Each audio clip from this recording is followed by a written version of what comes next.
Hi, everyone. I hope you enjoyed listening to The Day the Crayons Quit by Drew DeWalt, and I hope you had a fun time writing your letter to Duncan pretending that you were one of the crayons. Our next step is going to be to use Google Drawings to make our own crayon. So I'm going to present my screen so that you can follow along with what I'm doing.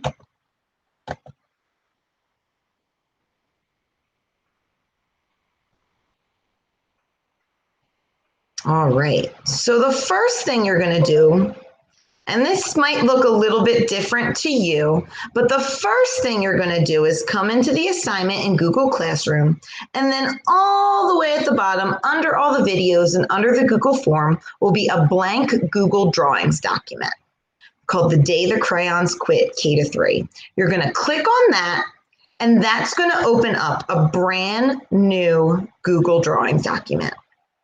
Now, I already have one crayon done on mine because I wanted you to see one example of what a finished crayon might look like. So I'm going to get started on drawing my own crayon, and I'm mostly going to be using different shapes to make my crayon, but you can also use the line tool if you want. So to get started, I'm going to go over to the shape tool, and I'm going to pick a rectangle first. So the first thing I'm going to draw is the crayon's body, which is basically where the paper is on a normal crayon. So I can draw my body horizontal, which is up and down, or if you want to, you can draw your crayon vertical side to side. Ooh, that one didn't work. Let me show you that again. You can also draw your crayon vertical going side to side. But I actually think I like the horizontal crayon for what I'm going to do today. So after I have my square or my rectangle drawn, I think I want to do a different color crayon. So I'm going to come up here to the fill color tool. And I think I want to do a red crayon right now. So I want to pick a light red for my crayon's body because normally the paper on a crayon is a little bit of a different color than the actual crayon. Then I want to come and draw my triangle for the top of my crayon and another rectangle for the bottom of my crayon.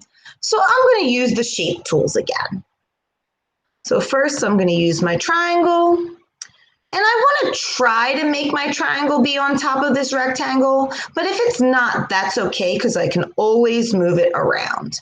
So I'm going to draw my rectangle. I'm going to come up to my fill color tool. I'm going to change the color to red, and then I'm going to move the triangle around. So now I have the tip of my crayon on top of my crayon's body. Now I'm going to do almost the same thing, but this time I'm going to use a rectangle for the bottom of my crayon. So I'll come over to my shape tool, pick my rectangle, draw it about the same size as the bottom of the body. And if it's a little bit small or a little bit too big, remember we can use these blue boxes to change the shape. Then I'm going to come up to my fill color tool and change the color. I think I'm going to move that up a little bit closer so that it's connected to my crayon's body a little more. So that's my basic crayon shape. Now I want to use my shape tool or my line tool to make my details. And my details are going to be things like my face, my arms and legs, and this little squiggle at the bottom of the crayon. So let's do the little squiggle first. So I'm going to come up to my shape tool. I'm going to go down to call outs. And there's a shape that's called double wave. That's what I'm going to pick. And I'm just going to go down towards the bottom of my crayon and draw my double wave. Then I'm going to come up here to my fill color tool and change the color. So now my crayon starts to look a little bit more like a real crayon. But now I'm going to make my crayon have its face. So I can either use my shape tool or my line tool, which is over here. I personally like to use the shape tools. So I'm going to come over here and I'm going to use the oval for my eyes, but you can use any shape you want. If you wanted to have heart eyes or star eyes, that would be okay. That's your choice. So I drew my oval for my eye and I used my fill color tool to change it to black.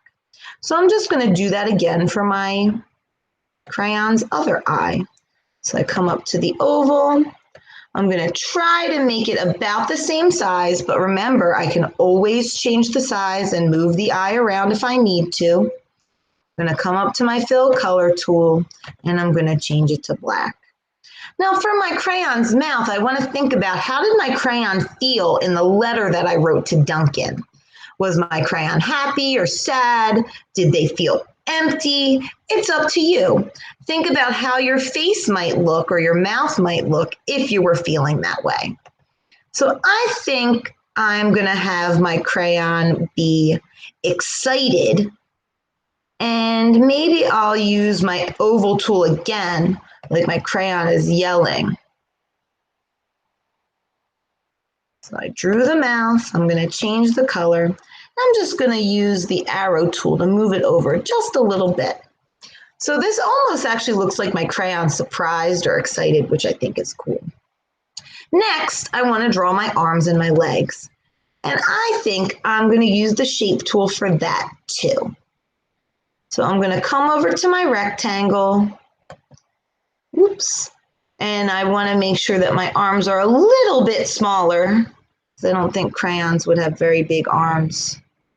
And I can have my arms go up in the air like this one, or go straight out. They could be down. It's up to you. It's your crayon. Just remember to change the color when you're done. So now I need my other arm. This one I made a little bit shorter, so I'll stretch it out and move it up a little bit. And I change my color. And then if you want, you can also add legs the same exact way, still using my rectangle shape and my fill color tool. Sorry that the screen sharing box is a little bit in the way, so this is a little hard to see.